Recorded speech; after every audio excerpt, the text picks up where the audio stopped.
right now, and I'm thinking about female consumerism.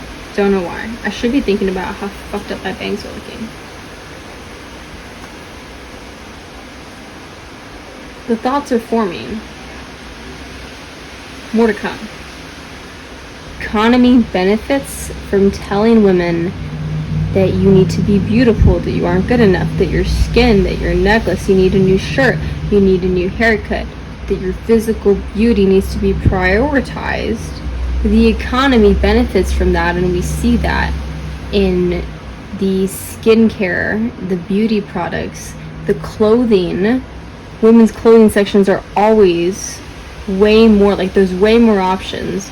There is so much more variety than men's.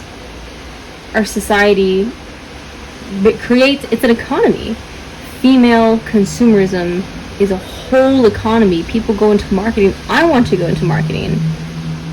Not necessarily for female consumerism, but it will be catered to, most likely it will be catered to female consumerism.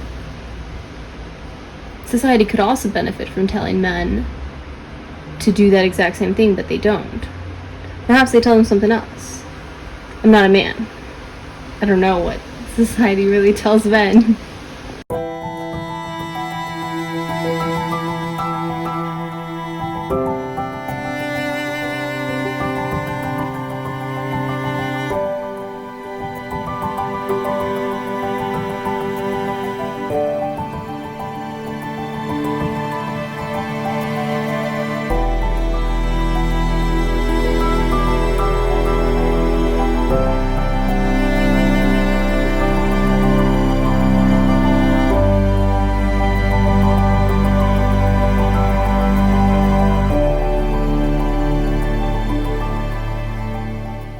Further the plot that I was talking about earlier, I was reading this book and I found a paragraph that says, and I'll even read it out to you.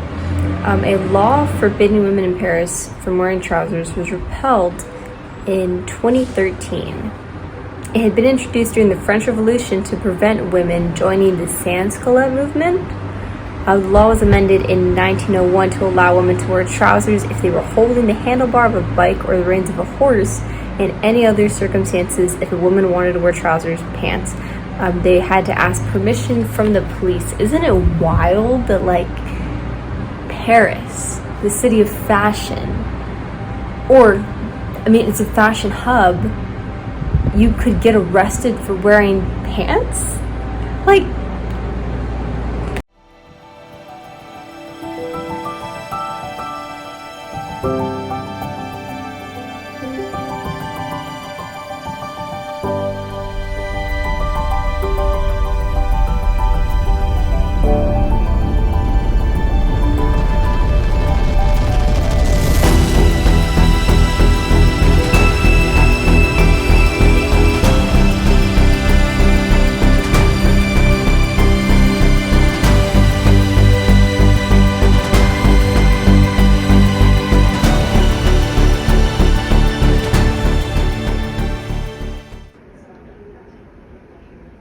pants.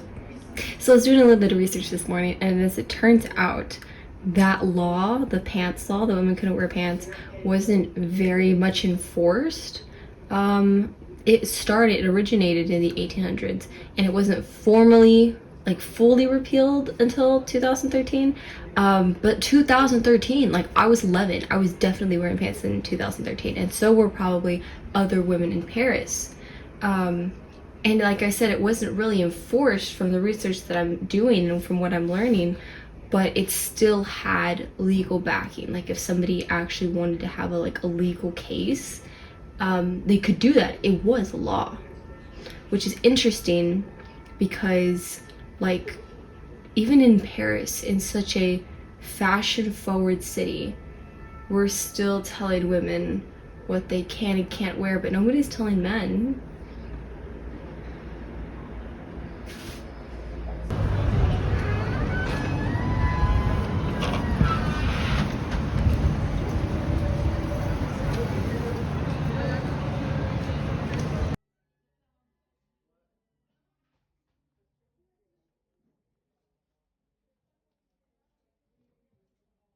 What I'm getting at is society profits from women feeling like they're not enough. So the more you believe that you need fixing, the more you're going to spend. They're directly related.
Okay, so what you might be thinking is like, Christina, why is your hair blowing? It's the fan, so that's why.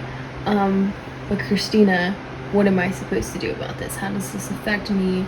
Feminism, consumerism, and to be honest, I feel that not all, but many problems are solved by being a thoughtful consumer. Just thinking about the stuff that you buy and thinking like, am I buying this because I want it for me, or do I feel like I need to have this object to be lovable, which you don't. So be a thoughtful consumer. That is one solution.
But why is self-worth tied so much to physical perception? Is it because we let it be?